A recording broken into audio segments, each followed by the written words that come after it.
आणि आता पाहणार आहोत सविस्तर विशेष। राष्ट्रवादी काँग्रेसच्या नव्या मंत्र्यांसह मंत्रिमंडळाची बैठक पार पडली। बैठकीत अनेक निर्णय घेतले गेले। खातेवाटप झालं नसलं तरी राष्ट्रवादी काँग्रेसचे मंत्री बैठकीमध्ये सहभागी झाले होते। मात्र खातेवाटपाला वेळ का लागतोय या चर्चांना उधाण आलंय।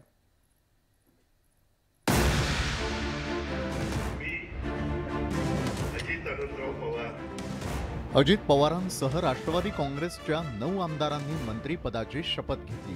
मात्र 48 तास उलटून गेल्यानंतरही मंत्र्यांना खातेवाटप करण्यात आलेलं नसल्यानं चर्चांना उधाण आलंय। अजित पवारांसोबत शपथविधीला उपस्थित असणारे अनेक जण शरद पवारांकडे परतलेत। परिणामी सरकारचं काय होणार अशी चर्चा सुरू झाल्यानं अजित पवारांनीच खुलासा केलाय। राष्ट्रपती महोदयांचं वेलकम केल्यानंतर ते म्हणले आम्ही रात्री दोघं तिथं बसतो आणि पुन्हा तिथनं तर वेळ पडली तर तुमच्याशी संपर्क साधतो। परंतु 1-2 दिवस 1 मिनिट आम्ही एकत्रपणे काम करायचं ठरवलेलं आहे। खाते वाटप झालं नाही त्यामुळे राष्ट्रवादी काँग्रेसचे मंत्री नाराज असल्याची चर्चा सुरू झाल्यानं अजित पवारांनी त्यावर भाष्य केलं। तसंच दीपक केसरकर यांनीही याविषयी माहिती दिली।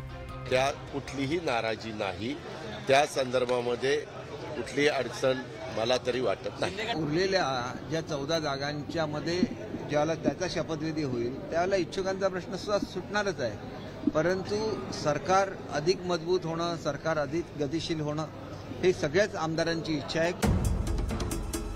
मुख्यमंत्री एकनाथ शिंदे आणि उपमुख्यमंत्री देवेंद्र फडणवीस नागपूरला जाणार असल्यानं खातेवाटपाबाबत चर्चा होऊ शकली नाही अशी माहिती उपमुख्यमंत्री अजित पवारांनी दिली आहे। मात्र त्यानंतरही अनेक प्रश्न उपस्थित झाले आहेत। राष्ट्रवादी काँग्रेसच्या मंत्र्यांच्या खातेवाटपाला इतका वेळ का लागतोय? तर मग जर खातेवाटपाबाबत ठोस निर्णय झाला नव्हता मग अजित पवारांनी शपथविधीची घाई का केली? राष्ट्रवादी काँग्रेसच्या मंत्र्यांच्या खातेवाटपाला दिल्लीतून हिरवा कंदील मिळाला नाही का? यांसारखे अनेक प्रश्न आता उपस्थित केले जात आहेत। जोपर्यंत राष्ट्रवादी काँग्रेसच्या मंत्र्यांचं खातेवाटप होणार नाही तोपर्यंत असे प्रश्न उपस्थित केले जातील। तुषार रुपनवरसह मी अजित मांढरे, न्यूज 18 लोकमत, मुंबई।